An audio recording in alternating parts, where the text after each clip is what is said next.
हे जी, तो हम पधार गए हैं आपके सामने फिर से इकोनॉमिक्स के कुछ इंपॉर्टेंट क्वेश्चंस लेकर। ठीक है ना। आज हम, जैसा कि डे 1 है ना, हमने अपनी केबीटी सीरीज के 20 दिन आपको बताए हैं। इन 20 दिनों में हम जो आज पढ़ने वाले हैं वो है हमारी इकोनॉमिक्स का, यानी कि क्लास 12th की इकोनॉमिक्स का सबसे पहला चैप्टर, जिसमें हम बात करेंगे समष्टि अर्थशास्त्र और व्यष्टि अर्थशास्त्र। पहले तो हम दोनों के बारे में समझेंगे, उसके बाद व्यष्टि अर्थशास्त्र के कुछ क्वेश्चंस पर चर्चा करेंगे। देखिए बेटा, आपको अगर हम बताएं तो हमारे पास जो अर्थशास्त्र है, अर्थशास्त्र को दो शाखाओं में विभाजित किया गया है। पहली शाखा है व्यष्टि अर्थशास्त्र, जिसे हम इंग्लिश में माइक्रो इकोनॉमिक्स कहते हैं। दूसरी शाखा है समष्टि अर्थशास्त्र, जिसे हम इंग्लिश में मैक्रो इकोनॉमिक्स के नाम से जानते हैं। व्यष्टि अर्थशास्त्र की अगर बात किया तो व्यष्टि अर्थशास्त्र का तात्पर्य होता है जहां पर हम छोटी छोटी इकाइयों का अध्ययन करते हैं, जैसे कि एक फर्म हो गए, एक व्यक्ति की आय हो गई।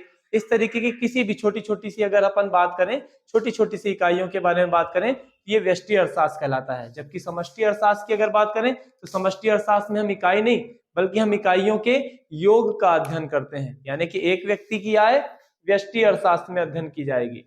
पूरे देश की आय यानी राष्ट्रीय आय का अध्ययन हम किसमें करेंगे, तो हम समष्टि अर्थशास्त्र में करेंगे। ठीक है ना। व्यष्टि अर्थशास्त्र को हम सूक्ष्म अर्थशास्त्र के नाम से भी जानते हैं, जबकि समष्टि अर्थशास्त्र को हम वृहद अर्थशास्त्र के नाम से जानते हैं। चलिए तो चर्चा करते हैं। जो इसमें पहला क्वेश्चन आपके पास आता है कि व्यष्टि अर्थशास्त्र को परिभाषित कीजिए। व्यष्टि अर्थशास्त्र की परिभाषा बताइए। तो हमने यहाँ पर दो परिभाषाएं लिखी हुई हैं। इसमें सामान्यतः लिखने के हिसाब से जितने वर्ड्स आपको दिए जाते हैं कि 30 वर्ड्स में होने चाहिए, तो उसके हिसाब से मेरे ख्याल से प्रोफेसर बोल्डिंग की परिभाषा ज्यादा बेस्ट रहेगी। और ऑब्जेक्टिव में कई बार पूछा गया है, उसमें प्रोफेसर सुल्ज की परिभाषा आपसे पूछी जाती है, मतलब पूछी जाती है कि व्यष्टि अर्थशास्त्र का मुख्य यंत्र क्या है, तो उसमें सुल्ज की परिभाषा आ जाती है, या फिर कभी कभी ऐसा आ जाता है कि ये परिभाषा क्या है। तो चलिए अपन बात करते हैं। प्रोफेसर बोल्डिंग कहते हैं कि व्यष्टि अर्थशास्त्र विशिष्ट फर्मों, विशिष्ट परिवारों, व्यक्तिगत कीमतों, मजदूरियों, आयों, व्यक्तिगत उद्योगों एवं विशिष्ट वस्तुओं का अध्ययन है। व्यष्टि अर्थशास्त्र जो है उसमें विशिष्ट फर्मों का अध्ययन किया जाता है, विशिष्ट परिवारों का अध्ययन किया जाता है, व्यक्तिगत कीमतों का अध्ययन किया जाता है, मजदूरियों, आयों और व्यक्तिगत उद्योगों एवं विशिष्ट वस्तुओं का अध्ययन किया जाता है। मतलब कहने का तात्पर्य यह है कि जो भी हमारे पास फर्म होती हैं, उन फर्मों में से किसी एक विशिष्ट को छांट करके एक फर्म का अध्ययन कर लेते हैं। जो भी परिवार जिनका अध्ययन करने के लिए हमें दिया गया, उनमें से किसी एक परिवार का अध्ययन कर लेते हैं, है ना। किसी वस्तु की, किसी एक इकाई की कीमत का अध्ययन कर लेते हैं। तो मतलब कहने का तात्पर्य जहां पर हम सिर्फ और सिर्फ एक एक इकाई का अध्ययन करते हैं, वो कहलाती है व्यष्टि अर्थशास्त्र। प्रोफेसर सुल्ज ने भी यहाँ पर अपनी परिभाषा में बड़े ही शॉर्ट तरीके से बताया है कि व्यष्टि अर्थशास्त्र का मुख्य यंत्र कीमत सिद्धांत है। मतलब कि अगर व्यष्टि अर्थशास्त्र की विषय वस्तु की बात की जाए कि व्यष्टि अर्थशास्त्र में हम एक्चुअल में किस चीज का अध्ययन करते हैं, तो उसमें हम कीमत के सिद्धांत का अध्ययन करते हैं। ऑब्जेक्टिव में कई बार पूछा जाता है कि व्यष्टि अर्थशास्त्र का मुख्य यंत्र क्या है, तो कीमत सिद्धांत है, या फिर व्यष्टि अर्थशास्त्र का मुख्य यंत्र कीमत सिद्धांत है। यह परिभाषा किसके अनुसार दी गई है, तो प्रोफेसर सुल्ज के अनुसार दी गई है। चलिए हम प्रश्न क्रमांक 2 पर आते हैं। समष्टि अर्थशास्त्र से आप क्या समझते हैं, या फिर समष्टि अर्थशास्त्र को परिभाषित कीजिए। इसमें भी हमने सबसे पहली परिभाषा प्रोफेसर बोल्डिंग के अकॉर्डिंग ही ली है।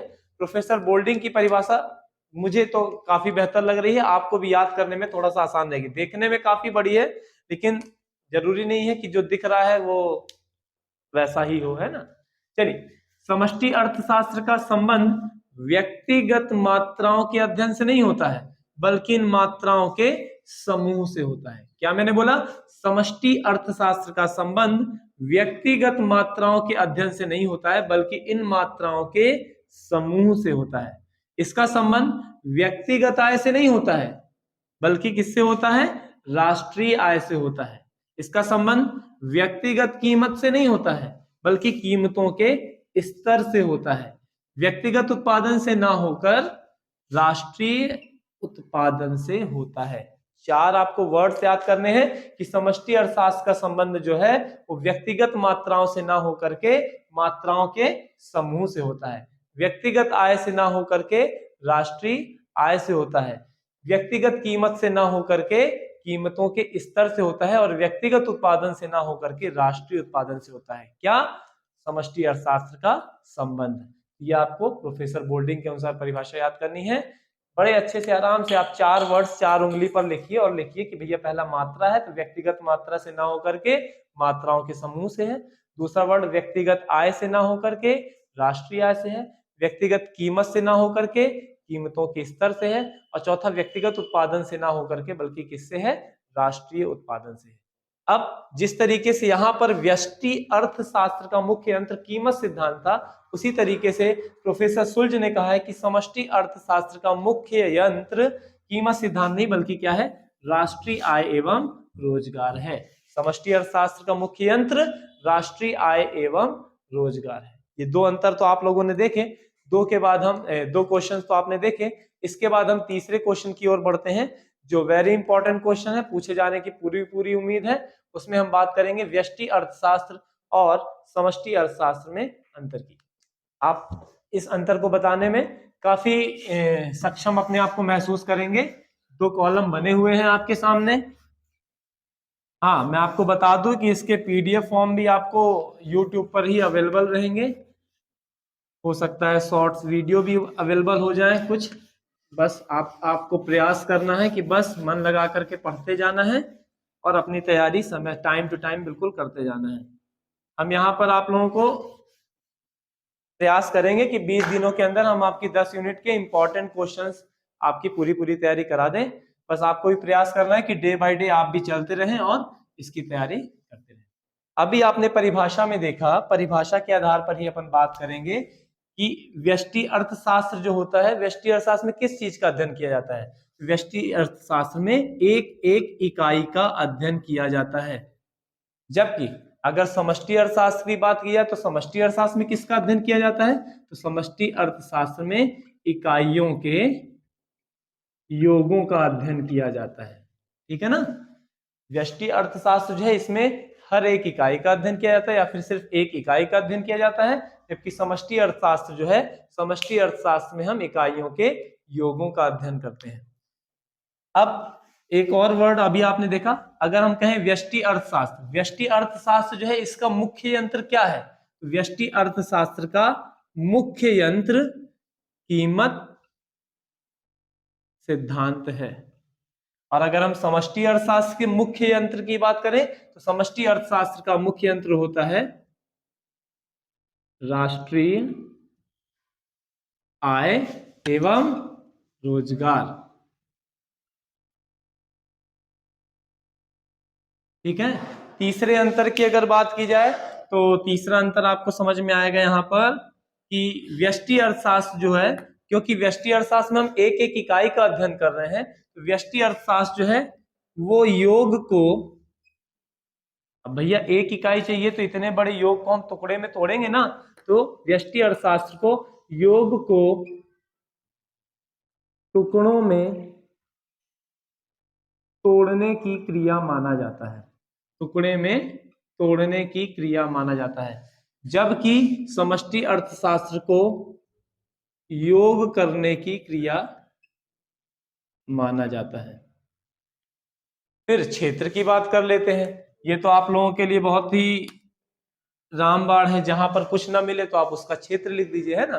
व्यष्टि अर्थशास्त्र का क्षेत्र, अब भैया एक इकाई का अध्ययन कर रहे हैं तो व्यष्टि अर्थशास्त्र का क्षेत्र क्या होता है, सीमित होता है। और समष्टि अर्थशास्त्र के क्षेत्र की बात की जाए तो समष्टि अर्थशास्त्र का क्षेत्र क्या होता है, विस्तृत या व्यापक होता है। चलिए, तो इस तरीके से हमने अभी 3 क्वेश्चंस पे बात की। आगे के क्वेश्चंस में आपको बताने वाला हूं उत्पादन संभावना और हमारी अर्थव्यवस्था की केंद्रीय समस्याएं कौन कौन सी हैं। ऐसे तो आप जानते होंगे, ये एक शॉर्ट में है आंसर, इसका आपको बाकी लिख करके पूरा पीडीएफ फॉर्म आपको उपलब्ध हो जाएगा। चलिए ठीक है।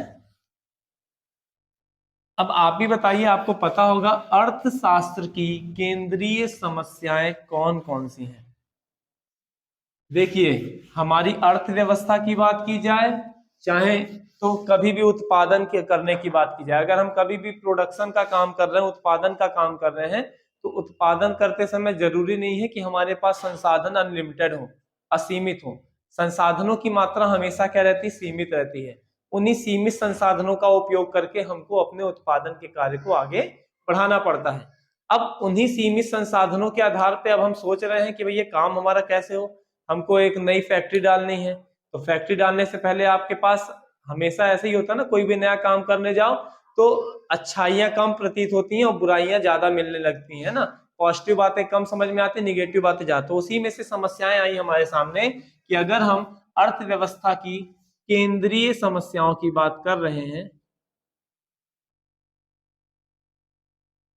तो अर्थव्यवस्था की केंद्रीय समस्या में सबसे पहली समस्या आती है कि क्या उत्पादन किया जाए। क्या उत्पादन किया जाए। तो भैया सबसे पहली समस्या आ गई है कि क्या उत्पादन किया जाए। क्या उत्पादन किया जाए यानी कि हम चाहते हैं कि भैया हम जो भी वस्तु का उत्पादन करें, जिस भी वस्तु का हम निर्माण करें, वो ज्यादा से ज्यादा लोगों की आवश्यकताओं को संतुष्ट कर सके, है ना। आप भी चाहोगे ना कि आप जो भी चीज बना रहे हो तो आप क्या चाहते हो कि सारे लोग उस चीज को खरीदें, या सारे लोग में भी नहीं तो जो भी हमारे आसपास की जनता है उसमें से कौन कौन व्यक्ति हमारी वस्तु को खरीद सकता है। तो हमको ऐसी वस्तु का उत्पादन करना चाहिए जो अधिक से अधिक लोगों को अधिक से अधिक लोगों की आवश्यकताओं को संतुष्ट करे। तो इसलिए सबसे पहला निर्णय जो हम लेते हैं कि क्या उत्पादन किया जाए। अगर हम कोई भी नया कार्य, नया बिजनेस, नई फैक्ट्री डालने जा रहे हैं, सबसे पहली बात आती है कि आप ये पता करिए कि उत्पादन हमें क्या करना है। जो भी आप उत्पादन करने के लिए सोचेंगे तो उसके लिए आप ये देखिए कि हम ऐसी वस्तु का उत्पादन करना चाहेंगे जो अधिक से अधिक लोगों की आवश्यकताओं को संतुष्ट कर सके। दूसरी बात, क्या उत्पादन किया जाए के बाद कैसे उत्पादन किया जाए।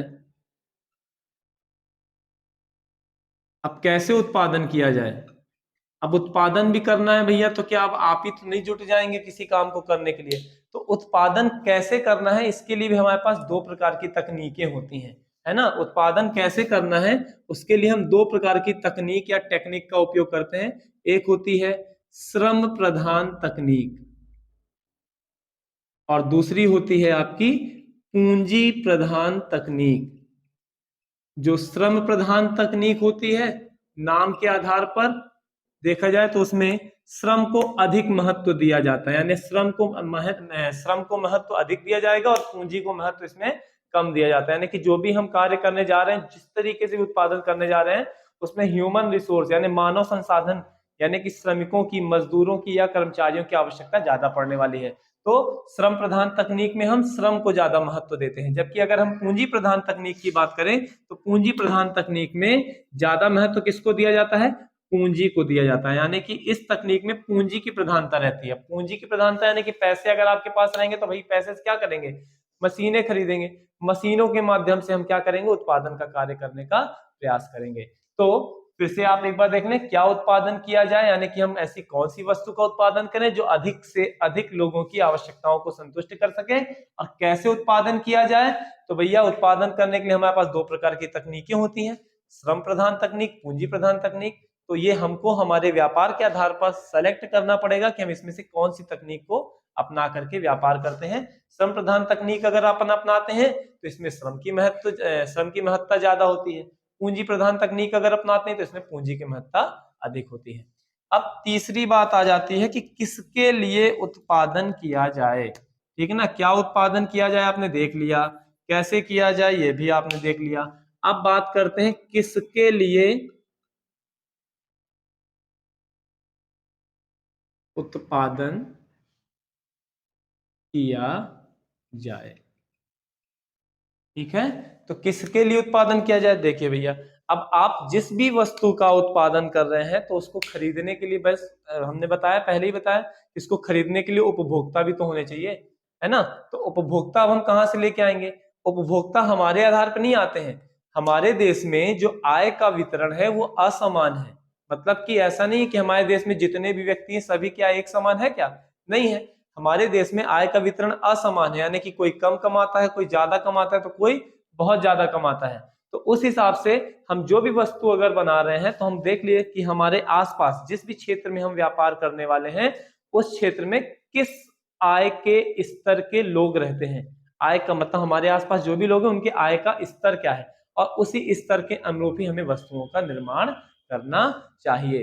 है ना। अगर आप 10 रुपए, 20 रुपए, 50 रुपए के पैकेट्स में कुछ भी चीज का निर्माण कर रहे हैं तो आपके आसपास वैसे लोग होने चाहिए। अगर आप ज्यादा बड़े लोगों के आसपास में रहते हैं या संपर्क में रहते हैं और वहां पर आप चीज 5 रुपए की बेच रहे हैं तो आपकी चीज कोई लेगा ही नहीं, है ना।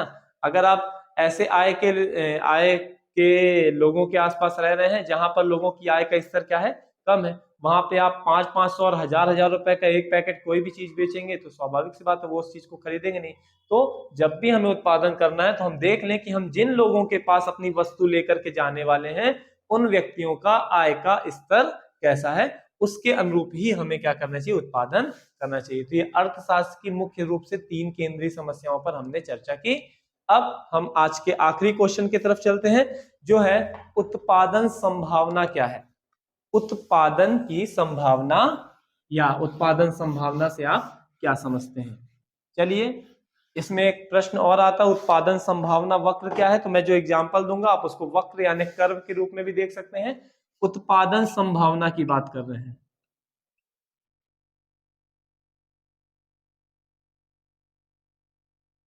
प्रोडक्शन की पॉसिबिलिटी की बात कर रहे हैं कि प्रोडक्शन की पॉसिबिलिटी क्या होगी। अब देखिए भाई, हमने अभी भी बताया आपको कि आपके पास संसाधन कैसे रहते हैं, सीमित रहते हैं। उसी सीमित संसाधन में आपको क्या करना पड़ता है, उत्पादन करना पड़ता है। अब हमारे पास जो भी सीमित संसाधन है हम उससे किसी एक वस्तु का उत्पादन कर रहे थे। अब हमारे पास उसी से संबंधित दूसरी वस्तु के लिए भी लोग आ रहे हैं, मतलब कि कस्टमर्स आ रहे हैं। अब हम उनके लिए अब उत्पादन कैसे करें, हमारे पास अतिरिक्त पूंजी लगाने के लिए पैसा नहीं है ना। कर्मचारियों को वेतन देने के लिए भी हमारे पास पैसा नहीं है कि हम नए प्रकार के कर्मचारी रख सके, है ना। इसलिए हमारे पास क्या है ना, तो जब हमारे पास जो सीमित संसाधन है उन सीमित संसाधनों का उपयोग करके हम दो वस्तुओं के किस संयोजन का उपयोग कर सकते हैं, है ना। उसी को हम क्या कहते हैं, उत्पादन की संभावना कहते हैं। जैसे कि मान लीजिए कि मैं कुर्सी और स्टूल दो चीजों का एग्जाम्पल ले रहा हूं, है ना। स्टूल जान रहे हैं, है ना। चलिए, तो कुर्सी और स्टूल, अभी तक मैं क्या कर रहा था, सिर्फ और सिर्फ जितनी भी मेरे पास जितना भी रॉ मटेरियल था, जितना भी कच्चा माल था, उस कच्चे माल से मैं क्या बना रहा था, कुर्सियां बना रहा था, चेयर्स बना रहा था। कितनी बना रहा था, 1000। स्टूल मैंने बनाया ही नहीं, कोई बात नहीं। अब मैं सोच रहा हूं कि मेरे पास स्टूल के कस्टमर्स भी आ रहे हैं। तो स्टूल के कस्टमर्स जो आ रहे हैं तो मैंने क्या कहा कि यार चलो ऐसा करते हैं, कुर्सियों की संख्या थोड़ा सा कम करते हैं और स्टूल की संख्या क्या कर देते हैं, बढ़ा देते हैं। ठीक है ना। तो चलिए ठीक है, कुर्सी स्टूल की जगह टेबल कर लेते हैं। आप पता नहीं स्टूल समझ रहे होंगे। चलिए, तो हमने सोचा कि ऐसा करते हैं, कुर्सियों की संख्या थोड़ा सा कम करते हैं। तो हमने क्या किया, जितना भी हमारे पास मटेरियल था उससे हमने 800 कुर्सियां ही बनाई। 200 स्टूल का मटेरियल हमारे पास बचा। उस 200 स्टूल का जो मटेरियल था उससे जब अपन ने टेबल बनाई तो टेबल कितनी बन गई, जाकर के 100 टेबल बन गई। चलिए अच्छी बात है। हमने सोचा यार टेबल के कस्टमर तो और बढ़ रहे हैं, ऐसा करते हैं कुर्सी को थोड़ा सा और कम करते हैं। तो कुर्सियों का हमने उत्पादन जो किया वो कितना किया, 600 कुर्सियों का निर्माण किया। 600 कुर्सी के जब निर्माण कर रहे थे तो कितने कुर्सियों के लिए कच्चा माल बच गया, 400 कुर्सियों का कच्चा माल बचा। उस 400 कुर्सियों के कच्चे माल से अपन ने कितने स्टूल बना लिए, कितने टेबल बना ली, 200 टेबल बना लिए।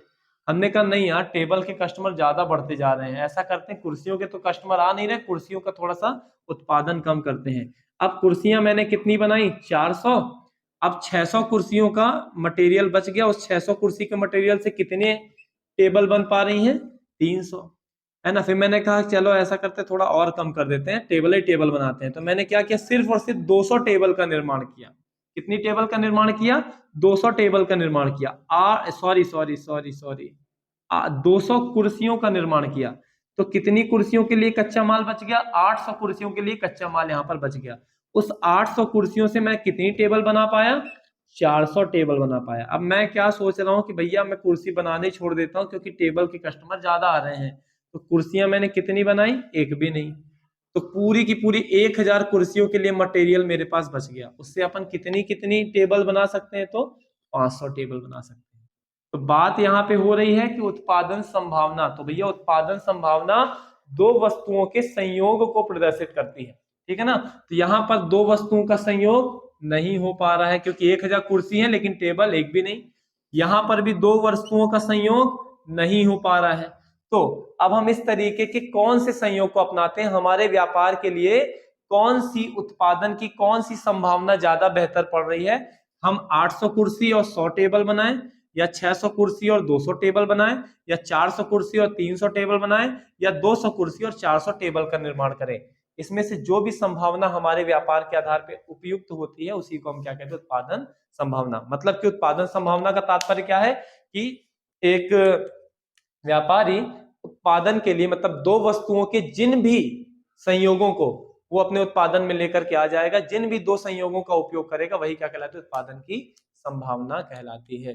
कि उत्पादक जो है, एक उत्पादक यानी प्रोड्यूसर जो है, वो इसमें से जो भी दो वस्तुओं के जिन भी संयोग को अपनाएगा उसी संयोग को ही क्या कह देंगे, उत्पादन की संभावना।